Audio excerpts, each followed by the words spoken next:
Doesn't get to object, so yeah, without okay, objection. no objection. You know, I think everybody recognizes today that our financial markets are in a big mess. And I've complained for many years about the Federal Reserve System, but I'd have to say that Chairman Bernanke himself is not responsible for this mess. Not that I think he has the answers in this deeply flawed monetary system, but obviously the seeds of this mess have been planted over a long period of time. But it's more a reflection of the system rather than that of one individual. But it's amazing how panicky people have been getting and how everybody's wringing their hands, and yet, you know, our government tells us, well, there is no recession, so things must be all right. A lot of people are very angry, and yet we know there's something seriously wrong. But with all the mess that we have in the financial markets, and now we see this morning that inflation is roaring back, and yet it is still way below what the private economists are saying about what price inflation is really doing. But the consumer knows all about it.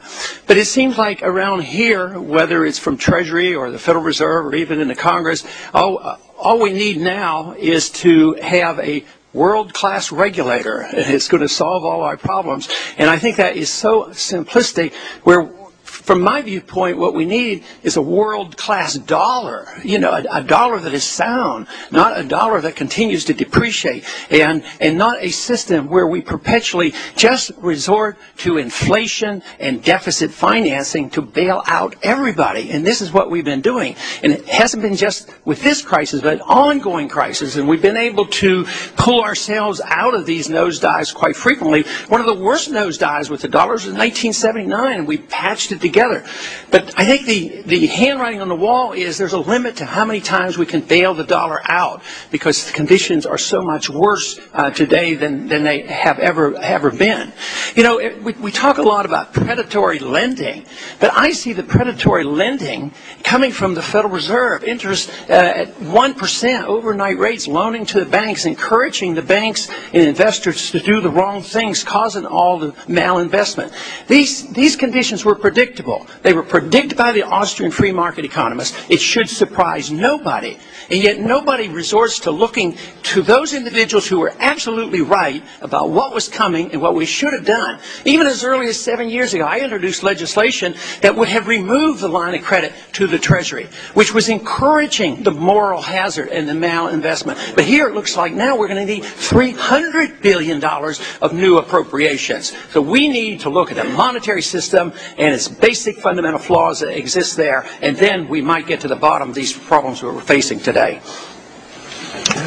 now, Mr. Chairman, I did want to join the conclusion. What we need is more value in the money. You know, in terms of gold and other commodities, prices aren't really going up. Sometimes they actually even go down. In terms of paper money worldwide, whether it's the euro or the dollar, prices are going up. But I maintain really that inflation is a tax, and if the Federal Reserve and you as chairman have this authority to increase the money supply arbitrarily, you're probably the biggest taxer in the country. You're a bigger taxer than the Congress. Because, you know, they're talking now about a bailout package of $300 billion, and we'll have to raise the national debt to accommodate, to take care of the housing crisis. But you as a Federal Reserve chairman and the Federal Reserve Board and the system create hundreds of billions of dollars without even appropriation process. But then this money gets circulated, and some people benefit. The people who get to use it first benefit. The people who get to use it last suffer the consequence of the higher prices. And so every time people go and they complain about these higher prices, they should say to themselves, I'm paying a tax. Because whether you're monetizing debt or whatever, or catching up for buying up securities, you know, we've had a free ride for all these years. We've been able to export our inflation. We have the Chinese buying up our securities. We haven't had to monetize it. But now it's coming home, and you have to buy these things to prop them up.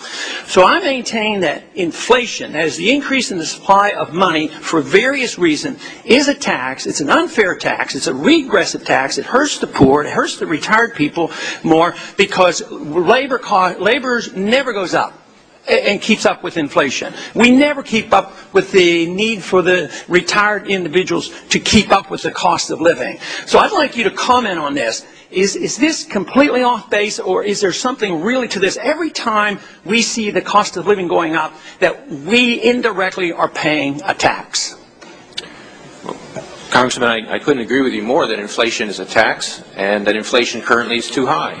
And it's a top priority of the Federal Reserve to run a policy that's going to bring inflation to a acceptable level consistent with price stability as we go forward.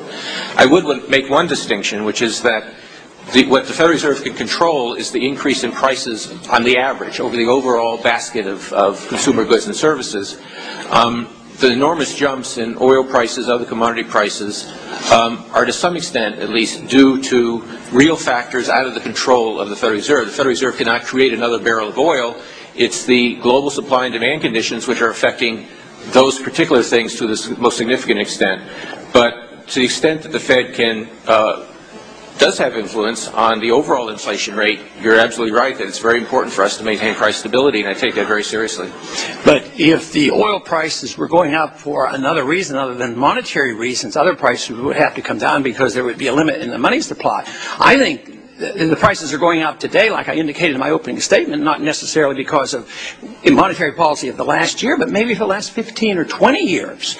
And the fact that we were able to export, so to speak, our inflation, now it's coming home. I mean, those people who have been holding these dollars are not wanting to buy them as readily. I mean, fortunately, foreign central banks are still not dumping them, but even the other central banks might not be as cooperative. So I still see tremendous pressure. I don't see any signs that you're able to do very much because all we hear about is more inflation. You know, it's not so much that they're too big to fail. It just means that everybody needs propped up. Congress participates in it, and all the pressure is put on the dollar. It's a dollar bubble, and I think what we're seeing is the unraveling of a dollar bubble that had been building for more than 35 years.